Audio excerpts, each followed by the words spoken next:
एक बहुत ही खूबसूरत सा जंगल था और उसी जंगल के एक पेड़ के नीचे एक सांप रहा करती थी। वो सांप बहुत ही ज्यादा दुष्ट थी क्योंकि जंगल की सारे पक्षियों की अंडा पकड़ पकड़ कर खा लेती थी। एक दिन उस जंगल में खाना खत्म हो जाती है, इसलिए वो सांप बाहर चली जाती है खाना खाने के लिए। तभी वहाँ पर एक छोटी सी टूनी चिड़िया चली आती है और आकर बहुत ही ज्यादा परिश्रम करके अपने लिए एक छोटा सा घोंसला बना लेती है। कुछ दिन बाद टूनी चिड़िया अपने घोंसले पर छोटे छोटे 2 अंडा दे देती है। वो छोटी सी चिड़िया अपनी 2 अंडों के साथ उस जंगल में खुशी खुशी अपनी जीवन बिताने लगती है। कुछ दिन बाद वो सांप उस जंगल में लौट कर आती है। वो सांप लौट कर आकर देखती है उसकी पेड़ के ऊपर एक छोटी सी टूनी चिड़िया घोंसला बनाकर रह रही है और उस घोंसले के ऊपर छोटे छोटे 2 अंडा भी है। ये देखकर वो सांप मनी मन बहुत ही ज्यादा खुश हो जाती है और सोचने लगती है उस छोटी सी टूनी चिड़िया की 2 अंडा मजा करके खाएगी। ये सोचकर वो सांप अपनी गुफा के अंदर चली जाती है। दूसरी तरफ टूनी चिड़िया को बहुत ही ज्यादा भूख लग जाती है,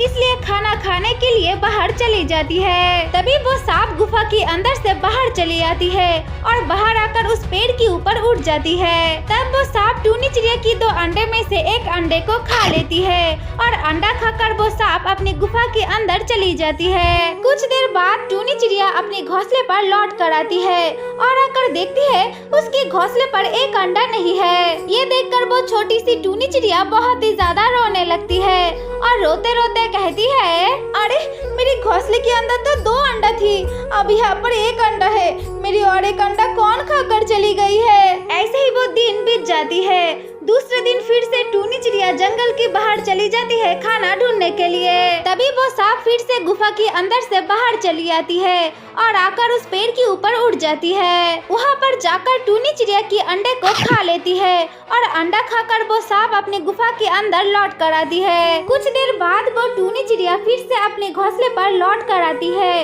और आकर देखती है उसकी एक भी अंडा उसके घोंसले पर नहीं है। ये देखकर टूनी चिड़िया बहुत ही ज्यादा रोने लगती है और रोते रोते कहती है, हाय हाय हाय, मेरी घोंसले से अंडा कौन खाकर चली गई है। मेरी घोंसले के ऊपर तो 2 अंडा थी, एक एक करके सारे अंडा खाकर चली गई है। अब मैं कैसे जीऊंगी। मेरी अंडा जिसने भी खाया है मैं तो उसको उचित शिक्षा दिलाऊंगी, जरूर दिलाऊंगी। इस तरह से बहुत दिन बीत जाती है। टूनी चिड़िया फिर से अपने घोंसले पर छोटे छोटे 2 अंडा दे देती है। टूनी चिड़िया अंडा देकर मनी मन सोचने लगती है आज वो देखेगी कौन आकर उसकी अंडा खाती है। इसलिए टूनी चिड़िया थोड़ी ही देर के लिए बाहर चली जाती है। तभी वो सांप अपने गुहा से बाहर आकर उस पेड़ के ऊपर उड़ जाती है। जैसे ही वो सांप टूनी चिड़िया की अंडे को खाने के लिए जाती है तभी वहाँ पर वो टूनी चिड़िया चली आती है। उस टूनी चिड़िया को देखकर वो सांप जल्द से जल्द अपनी गुफा के अंदर चली जाती है। अच्छा तो तुम हो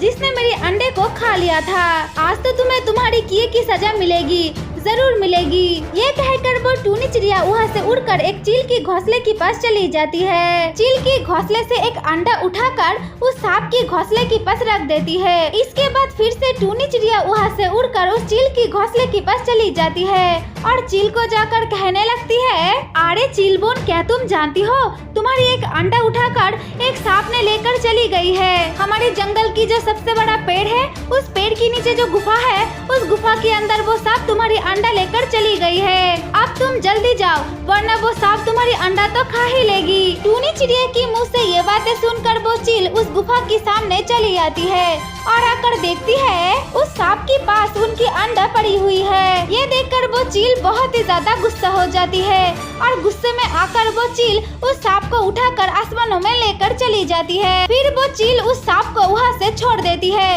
और नीचे गिरते ही उस सांप की मृत्यु वहीं पर हो जाती है।